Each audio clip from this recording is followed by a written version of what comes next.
Mambo Team Africa Worldwide, Habari Ya Asubui, Habari Ya Mchana, Habari Ya Jioni. Good morning, good afternoon, and good evening. So I am back as promised. I promised to be more consistent with these uploads. So here I am, family. Today's title for the video is why African Americans should learn to speak Swahili, or properly called Kiswahili.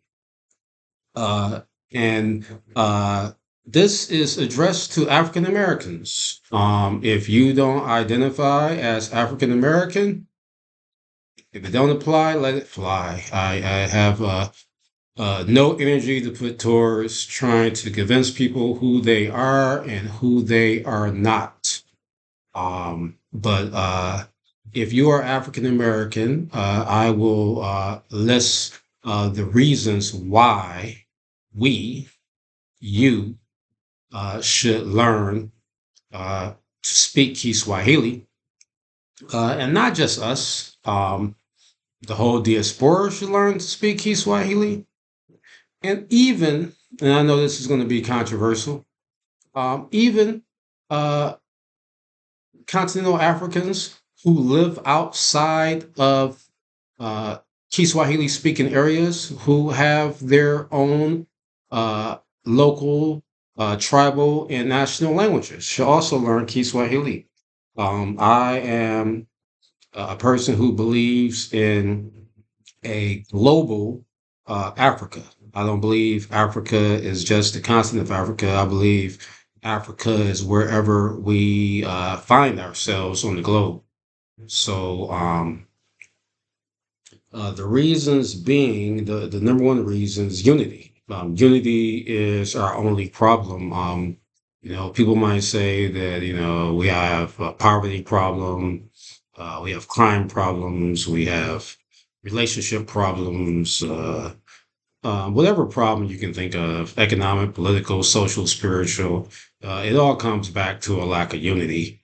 And, besides religion, which is something we'll probably never uh, be united on, or no time in probably the next 1,000 years, uh, the the second most important unifying factor of a people, I believe, is language. And so, if we all spoke uh, Kiswahili, we could talk amongst one another without using a colonizer language. And that's very important. And for those who might not know what I mean by colonizer language, I mean this one I'm speaking, English or Kiingereza, um, Spanish, French, Portuguese, or any language that's European based, and this might be even controversial, um, even Arabic. Some might argue that, very, very, very distant past, that Arabs were originally Africans, and that Arabic is actually a indigenous African language. Well, I will say, if they used to be African, let them go. And if the language used to be African, let it go, because uh, most uh, Arabs are not biologically Africans, even though there are some people on the continent who look like us who claim to be Arabic. But for the most part, there has been a divide. Um, the people who identify as Arab have been and continue to take advantage of Africans. So, I also consider them to be colonizers. Europeans and Arabs are both colonizers. And we definitely shouldn't be making it a priority to learn uh, Chinese, either Chinese or Russian or any of these uh, new helpers that are coming. Whether they are helpers or just new colonizers is yet to be seen, but we will find out. But um, besides the unifying factor of speaking Kiswahili, there is a pride aspect of having something of our own. Most people, they are very proud of their languages to the point of believing that their languages are magical. Um, and I feel this way about Kiswahili. It's such a beautiful language. Of course, it's not beautiful when spoken by everybody because everybody has different voices and different tones and different cadences when they speak. Just like in English or any other language, some people sound prettier than others when they speak. But yeah, but when uh, Swahili speaking sister, is speaking that, and she's doing what queens do. It is very very beautiful. Um, and so it's a language that we can take pride in. Now I'm going to debunk all of the arguments that people make for us not learning Kiswahili. I'll start with the one I hear the most. Kiswahili isn't an indigenous language to Africa. All it is Pidgin Arabic. Okay, that is not true. Um, People who speak Arabic cannot understand people who speak Kiswahili unless they know Kiswahili. People who speak Kiswahili cannot understand people who speak Arabic unless they speak Arabic. There are loan words from Arabic due to the trade influence over the years. Yes, some of that trade included the trade of people, unfortunately. But due to the proximity of East Africa to the Arabian Peninsula, of course, there would be influences going both ways. I don't know why people always think that Africans are being influenced and they're not doing any influencing. Actually, Kiswahili moved eastward onto the Arab Peninsula. There are people in Yemen who speak Kiswahili, and there are people in Oman who speak Kiswahili. Um, but most of the words that are Arabic based, they aren't the same. They change the pronunciations and the spellings, but uh, those words were based on the trade. I mean, because like I said, they were so close together, East Africa and the uh, Arabic Peninsula. Like if you look at the map between Yemen and Eritrea, or maybe Djibouti, that area, is you can barely see space between the two lands. I don't know if it's close enough to swim, but it's very, very close. Um, and like I said, when you look far back on the map, they almost look connected. So that's how close the so-called Middle East is to East Africa. So of course they influenced one another. You have these different words pertaining to trade that are based on Arabic. It's a small percentage of Arabic, maybe maybe 10 to 15%. But the thing to know is that every word that you have that's based on Arabic, you still have the original Bantu word. It's your choice on which one you want to use. For example, salam or salama, most people know that means peace, and it came to be known in Kiswahili more than peace, but um, safety or security. But the Bantu-based word for peace is amani. A lot of people know, that the word Swahili is based on the Arabic word that means the coast. But the Bantu-based word is Pwani. Um, so most of the words are, numbers, days of the week, like I say, words that you would use to interact with people and do business. The rest of it is 85, 90% a merger or melting pot of Bantu languages.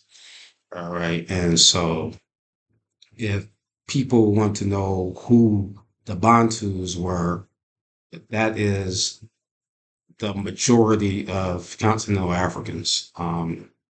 The people who were described as Bantus, um, supposedly they started in the area of Cameroon and spread throughout Central, South, and East Africa.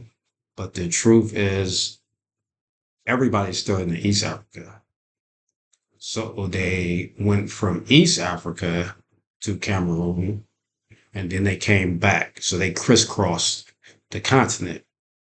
And I don't know what percentage of Africa are so-called Bantu tribes, but it's extremely large. It's extremely large. It's over 50%. And you might hear people say, "Well, um, you know, the people who are in the diaspora, we only came from West Africa. We came from Nigeria. We came from Sierra Leone. We came from Senegal. And although that's true, that's not the only place we were from.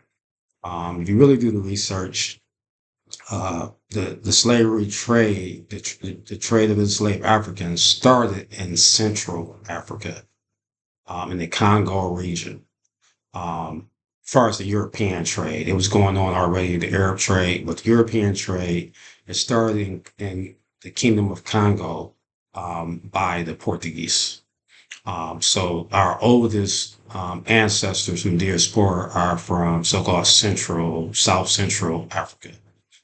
There is proof that we have descendants that we descend also from Mozambique, which is East South Africa, and then even in Kenya, there's a former Portuguese military fort called Fort Jesus of all names, and uh, you know you do your research, you find out that's another slave castle. In the West, they say slave castles, and there's also shipwreckage along the Cape of South Africa from people trying to attempt to come from East Africa to bring their captives around the Cape over to West Africa to sell.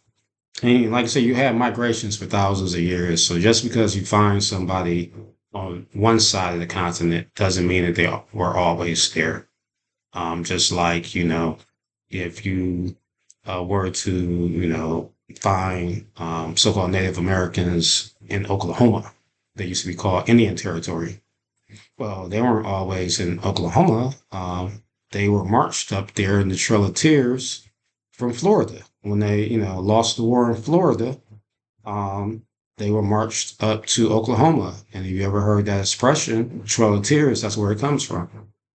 And, those weren't all what most people describe as Native Americans. Those were also African Americans that were part of that group. But, just because those people currently reside in Oklahoma doesn't negate the fact that they came there from Florida. So it's the same way in Africa. People move around for many different reasons. People migrate due to wars, migrate due to famine, migrate for a number of reasons, exploration, conquest, whatever. So, that's why I wholeheartedly believe in the one Africa concept, one Africa, one people, or Africa Moja, Watu Moja. Um, Now, do we all have that mentality? No, we do not. There are a lot of people who don't. The majority don't.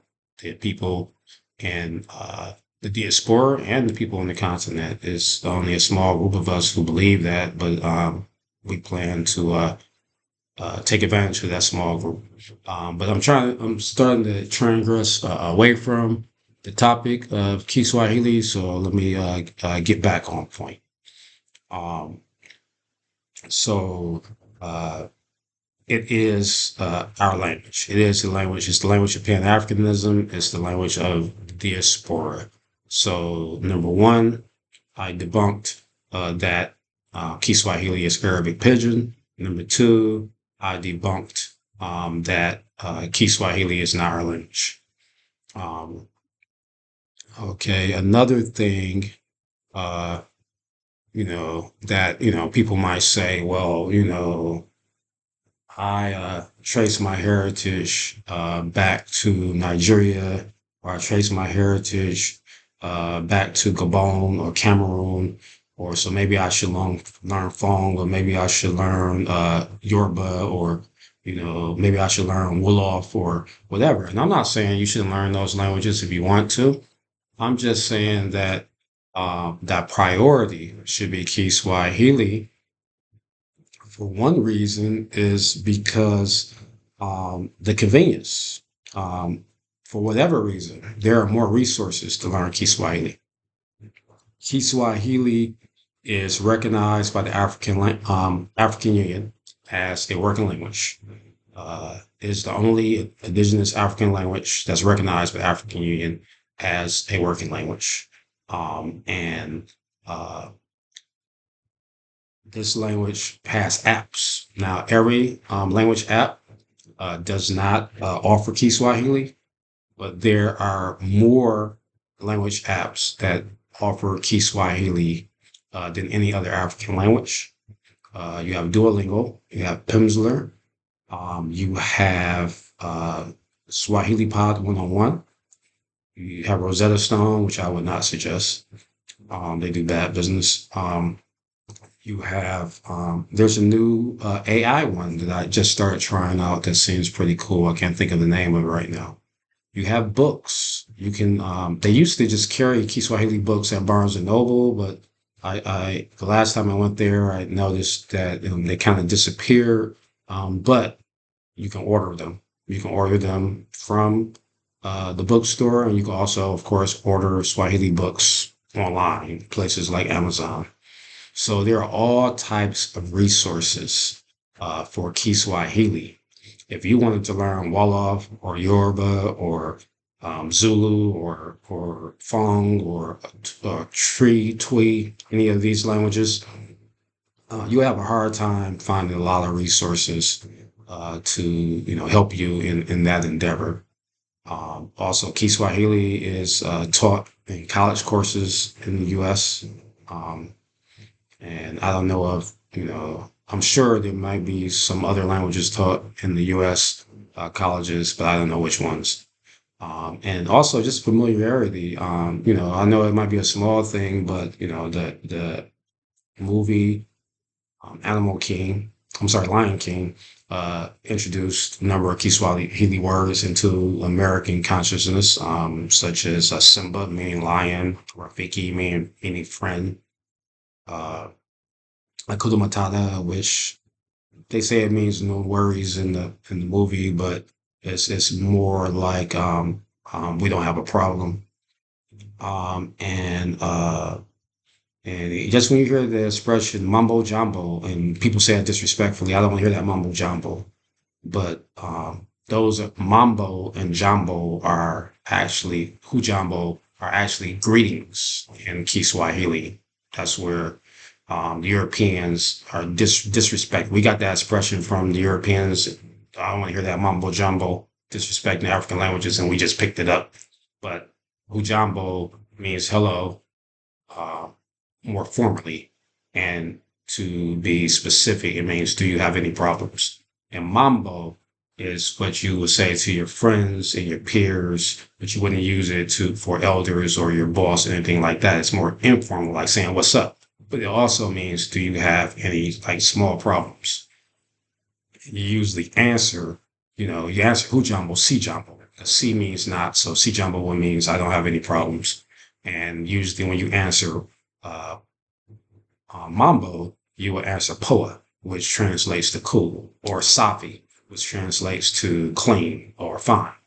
Um, so we are familiar with the language. Also, even though the numbers go up and the numbers go down among African Americans who practice the holiday of Kwanzaa, which starts on December 26th every year and goes through the 1st of January. This was a religion that was created by uh, Ron Karenga, or I believe his African first name is Malana Karenga. I may be pronouncing it wrong, but he introduced Kwanzaa when Kwanzaa is a word that means first.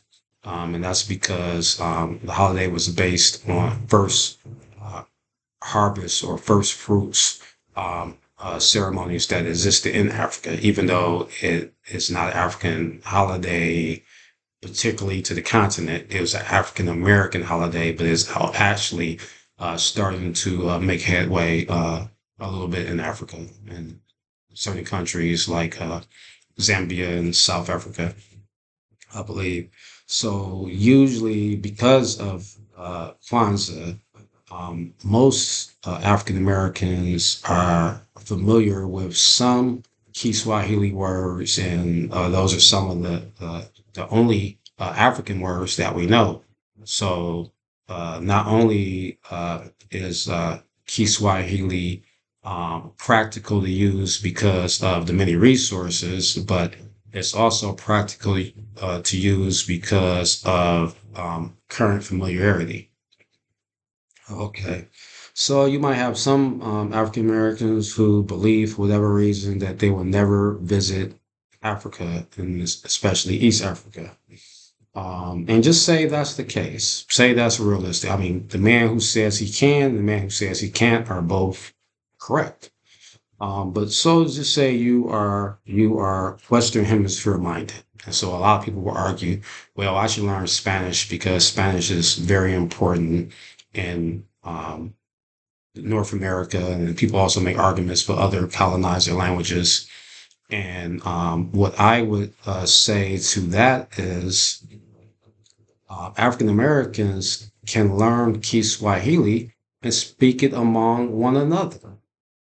Why would you prefer to learn Spanish or Arabic or any other language so you can better interact with other people when you could spend that same time and energy learning Kiswahili, and then we can have something of our own to speak, um, and to help refine our culture, uh, because language is very important in culture.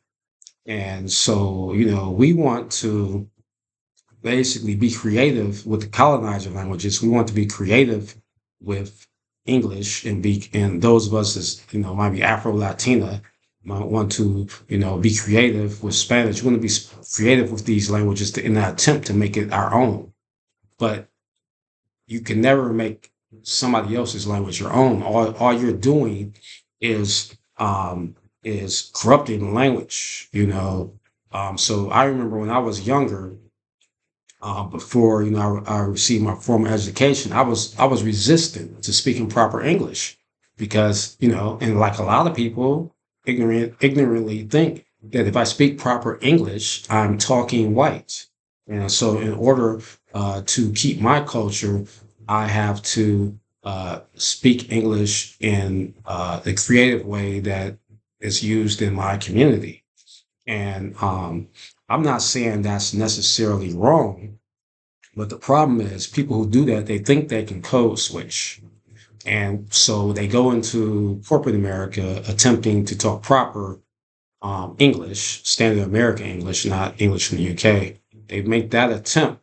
A lot of times, you listen, they sound weird and they sound foolish and sound stupid, because when you speak um, another dialect and you code switch, you can tell it, you can hear it in the ear. You're going to bring in a lot of those phrases and pronunciations into the code switch unconsciously and not even being aware of it.